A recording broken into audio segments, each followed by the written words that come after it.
I can hear it now. Fans take the field, and out of that eastern tunnel pour 215 well-drilled, well-disciplined Michigan bandsmen.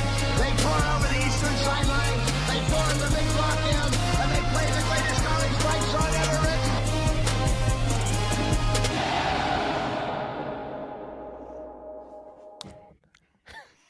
Seth, what's up, man? How you doing today? Hey, dude, that was me leaving the Big Ten. It seems like the only reasonable decision at this point. Yeah, we'll see Friday, right? Yeah. Yeah, weird times we live in.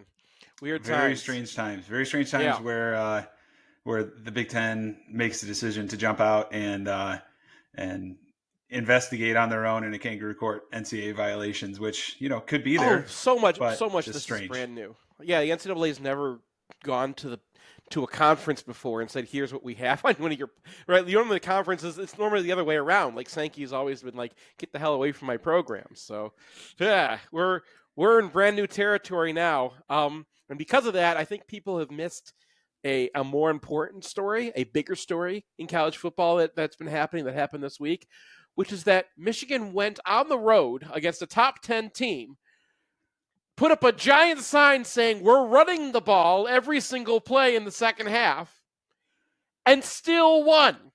And put up 6.1 yards per carry. Yeah, early Bo would be happy with what was seen there. I mean, did everybody get the message? Did everybody understand now that how much knowing the play call matters, how much run pass matters? Guess what? We're running the ball. We're running the ball. It was it was throwback for somebody that likes watching the line do its work, likes the whole idea of the tougher team wins. It was great, man. And speaking of yes and no. I think that Penn State has a really good defense. I think that they have a really sensible defense. This is what I was going to get into today. They have a great defense that works in a system that makes sense for what football is today. They weren't really prepared to play 1940s ball, and that's kind of what Michigan did to them. And I want to get into that.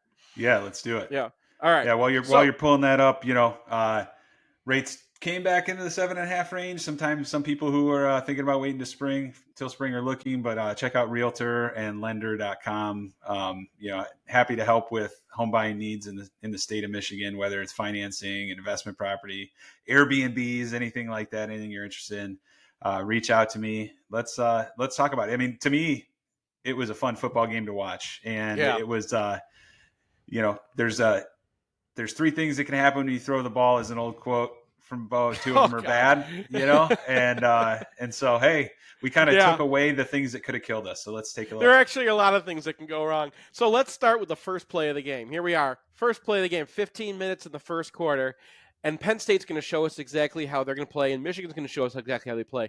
No more perfect first play of the game I've ever seen, where the defense has a system, they're going to stick to their system.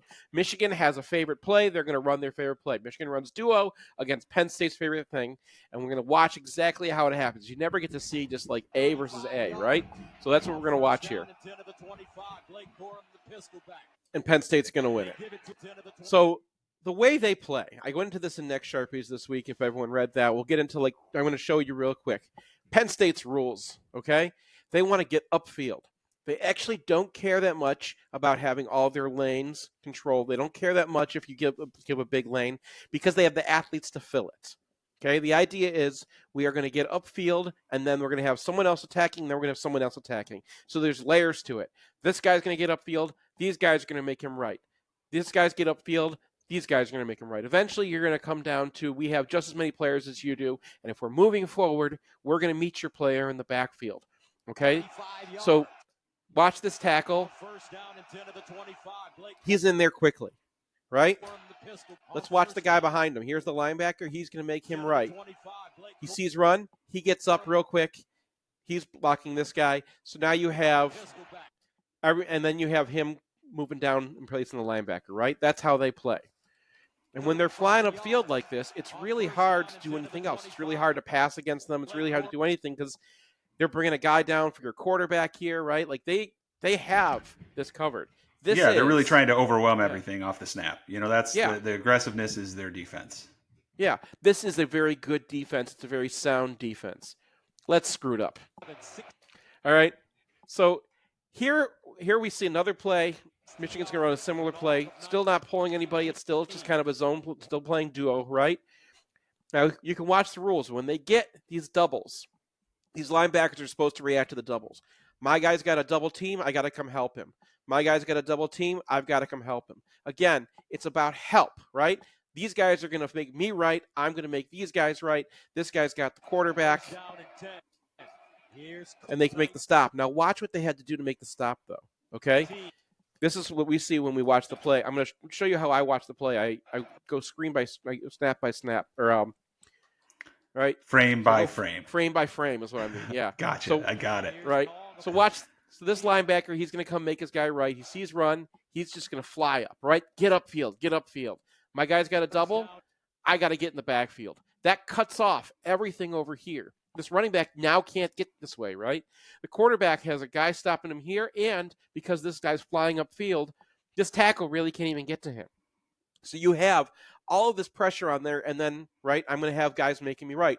The problem is they don't really account for this gap, right? It's not gap sound, the way that you consider gap sound normally, because everyone's getting upfield. And what we saw when we watch frame by frame, watch number 33. First of all, he beats our tight end, right? So that's Colson Loveland. He actually has him squeezed in pretty well. This is why there's such a good defense, because they're good players who make plays. Here he is making a play. Not a legal play, but it's a play. Watch him kick his foot out. And that's what makes the tackle.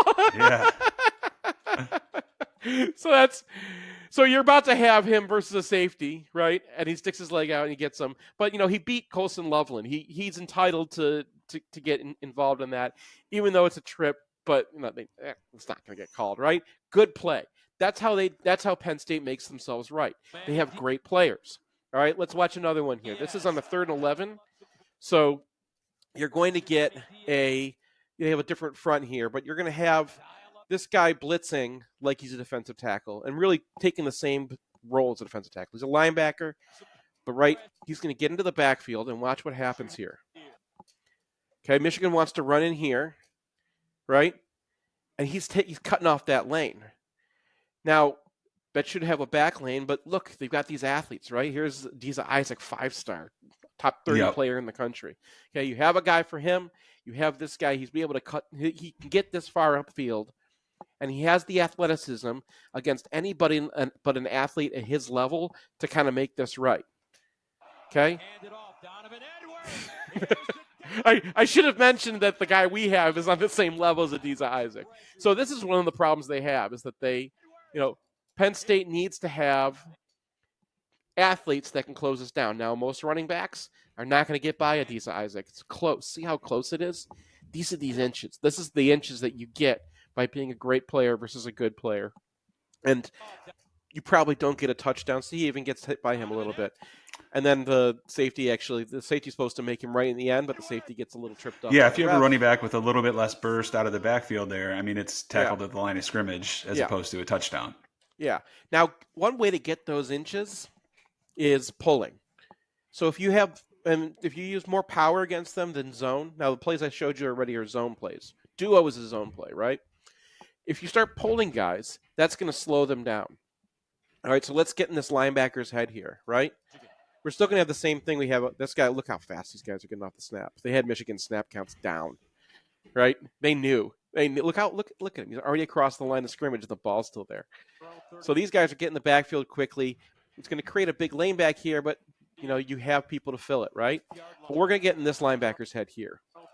He sees possible double team. I need to get upfield. I need to worry about this center here. Okay, he's getting to the center, but he's also got to worry about this puller. He's supposed to watch the guard here. And so you see him. Uh-oh, now I got to deal with this guy and this guy. This hat threatens him and this hat threatens him. Okay, because he's got to make him right after the puller gets around. He engages with the center, and now we have a potential big run. Now, it doesn't become a big run because this guy is sitting back instead of being on the quarterback. Remember how he was flying up before? Yep. So Penn State did adjust. It's not true they didn't adjust at all. They adjust a little bit because to say, okay, McCarthy's maybe not running on us as much. I'm going to sit back and be part of the run fit. So we have, a receiver going to crack down on the safety. That means he's going to replace. Now they don't have the safety help anymore, right? They've used up that guy. But now you have enough guys to make the play, and he's able to kind of rally and get over there. So pullers mess with the system, but they can still recover from it. Michigan responded to that in the second half. So now we're getting into like the meta, the on top of the, right? Mm-hmm. So I showed you all the first half stuff that was going on. Now we're into the second half. Michigan's adjusting. Michigan's going to throw some things at them that they prepared for these situations, right? They knew Penn State wants to get upfield. They knew they wanted to punish them for it. They established that Penn State is using these rules, okay?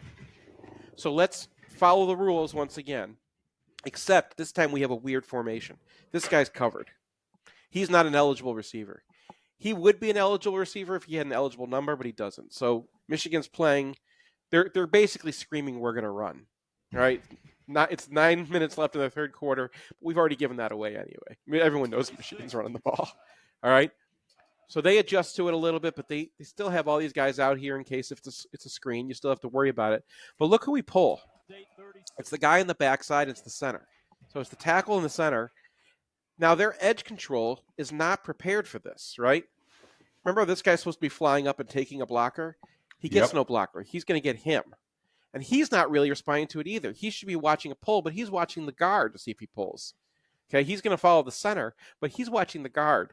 He's not expecting the last guy in the line of scrimmage. That's just not their system.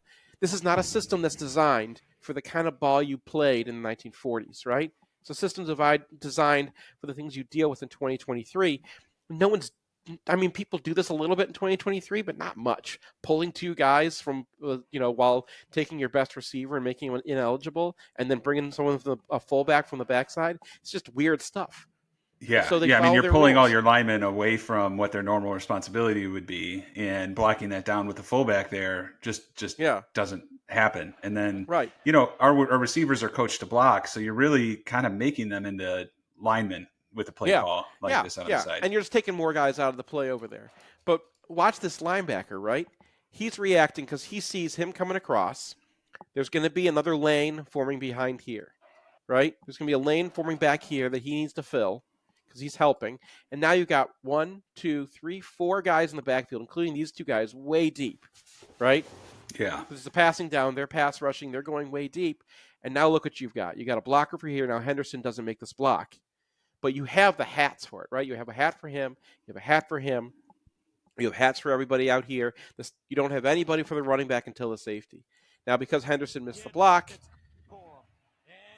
he's able to stretch it out, and that guy's able to get it, but you still have a 10-yard gain or 8-yard gain, right? So they're using pullers to mess with him. Now, here's a situation where this guy's going to follow the puller, right? He is paying attention to the puller, but Michigan now is expanding the line of scrimmage. This is a little bit later in the game. We've got an extra guy out here, right? You're expanding the line. There's more gaps to deal with. So now you're also screwing with their system because remember before there were not enough gaps back here, so you didn't know what to do. Now the front side rules are a little different because you've got this lineman out here who's, acting like those receivers before. Yeah, that's Trente Jones, right? He's done a good job in that role as the de facto tight end on the end there. Yeah, and he's wearing 93 to make him eligible because if you're on the end of the do you think he gets a pass look at any point? This week or it's never going to happen. Yeah. Or maybe in the Big Ten championship game if they make the Big Ten championship game. So we're still following the same rules, right? Get upfield. Look at these guys trying to get so far upfield, right? That's the idea. You have to get upfield. You have to get that pressure on. And then the linebacker's supposed to make him right, but the linebacker's got a problem here. He's got a blocker here who could get to him, okay? And he's got a puller that he's got to watch. So he's tracking the puller. They've got a linebacker come back over here to take care of this because he's making his friend right, okay? But you're going to have him take out him, so you need to have that free guy.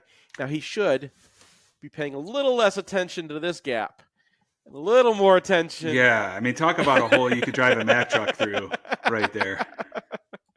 Right? But he's following the rules. Watch it. Look at him. He's following that guard because that's his job. That's his job in this defense. This defense is actually unsound. Now, the way other defenses deal with it is they have somebody in each gap, and you keep your guys back so they can flow across. So at worst, this guy is able to two gap him. By going upfield, you just get stuck upfield, and then you have him versus safety. Now the safety tries to replace and gets stuck behind there, but Penn State's complaining that all this ref shouldn't have blocked him. Like, he's not looking for him, and look where he goes. It's about time the Big Ten did something good. Yeah, but look where he goes. He's standing on the hash mark, right? He's on the hash mark. He chose to go to that side of him, right? He put himself there, right? He's trying to get out of the way of the running back. He's supposed to be going towards the running back. He took himself away from it. So that's that play. And then the last thing I wanted to show you is just like, if Penn State's going to get all the way upfield, we didn't have to run it. Running was a stylistic choice, but here we are, early in the second quarter. Penn State's established that they're just going upfield on third down, right? Flying everybody. We're going to bring everybody. Look how many guys are in the backfield. 1, 2, 3, 4, 5, 6 players in the backfield, right? He's watching him. They only have, and then remember I was talking earlier about those guys, the ends flying upfield, and how they're kind of like taking out the quarterback, right? Right, like when I showed this play here. Yep. He's making him useless, right? There's no point in even having a tackle out there. Well, Michigan can answer that really easily. If you want to fly by our tackle, we're just going to add him to the block out here. And now we have 1, 2, 3, 4 blockers for 3 guys and a running back, and a ball carrier. And this should have been a touchdown. Like, he gets a little, he stumbles a little bit here. Just stumbled. Yeah, because, and Keegan's supposed to get out and find a block faster. Because Keegan's got to know faster. He's not going to be able to help here. He thinks he can, but that's how that gets created, right? And then as a defensive lineman on that play, you're like, oh, I got a free rush to the quarterback, and you're like, screen. Like, you're about 3 steps into the backfield before you realize it's a screen pass to the outside. Right. So in a normal game, I think that would have been the game plan, is throw a lot more screens. That's how you answer a team that plays the way Penn State does. Now they have those second waves of guys, right? So they're going to have a safety slamming down if you do that too much. They can answer that. Michigan chose to be a run-first team and to kind of do it more technically, to take it, to do it more complicated. And, I think that it was probably to prove a point. It's interesting that they're on the road against a top 10 team in a 1-score game, and they're out there proving a point about all this extra stuff, right? Because they're just like, hey, we can just call a run every single play. But I hope everybody got the message, because Michigan went a little extra to make sure they sent that message, and it worked, and they were able to run the ball. But there are a couple times where, they just didn't get the block or something like that. They could have put up 50 points on these guys if Michigan was executing their blocks. And that's really what it comes down to. You could say that about every game. If the team is executing, they're going to win. The signs don't matter that much. The play calls really don't matter that much. What matters are the 11 players on the field, and if they are doing what they're supposed to do, and if they are doing it at a high level. And you can give them harder jobs, and that makes you better if they can do those harder jobs. But Diza Isaac can close down Donovan Edwards, it's 4th down, right? If Donovan Edwards gets out of that because he's a better player, really what it comes down to, who's got the better players? Yeah, it was fun seeing some of the stuff, JJ with his binoculars and Corum checking his watch. I think that they had something to prove. Got something to prove this weekend. Hopefully we don't look past Maryland. These are the trap games. Maryland's we not are a bad absolutely. football team. We are 100% looking past Maryland. I know. There is no way. I mean, that's how these stupid games always go, right? We had Illinois last year. We had the Indiana game before the 2018 game.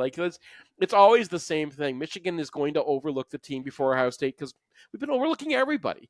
I mean, if you look how we played defense in this game, Michigan was leaving 2 guys back against the team that does not, the one team in the Big Ten that does not pass downfield at all. They had the lowest yards in the air of any team in the Big Ten, I think, in several years. And Michigan is playing too high, like they're playing against a team that wants to bomb them. Like Yeah. this is Michigan's not. Michigan's been overlooking their entire schedule to get to Ohio State. They're not going to stop with Maryland. I think they're going to have a few things for Maryland. I think it's going to be a crummy game, but it is what it is, man. Well, let's hopefully it's one of those where we put points on the board early, can get guys on the bench, get them rested, and get them ready for the big one. So yeah, nobody get hurt in this one, please. Like losing Winovich before the 2018 Ohio State game was a huge deal, right? Losing Mike Morris before last year's game was going to be a big deal. Like that, they've got to get there healthy. Absolutely. Well, hey, Seth, as always, good times. Go Blue. And next week's the week with no sleep. So hopefully we'll have some smiles next week. Thanks, man. Go Blue. All right, go Blue.